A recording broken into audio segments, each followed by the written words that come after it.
ધર્મ બાબતે કેવો નિર્ણય તમે જો. એકવાર પુત્ર સંભાજી યુદ્ધમાં ગયા, ત્યાં કોઈ સૌંદર્યવતી કન્યા એને લઈને આવ્યા, સમાચાર આપ્યા. શિવાજી મહારાજને સમાચાર મળ્યા ને એ જ વખતે શિવાજી મહારાજ એકદમ જનૂનમાં આવી ગયા, ક્રોધમાં આવી ગયા.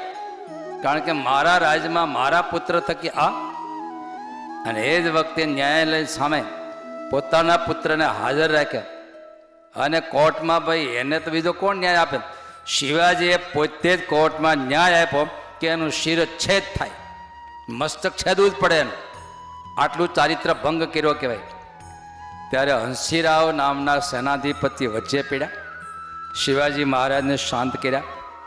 છેવટે કહ્યું કે પન્નારની જેલમાં એને કેદ તરીકે રાખશું, એ અમે સાક્ષી તરીકે રહેશું. પણ છતાં શિવાજી મહારાજ દંડ તો તલવારને માળા કહેતા પટ્ટો એનો અધિકાર લઈ લીધો. કેટલું ચારિત્ર છે આ પુરુષમાં!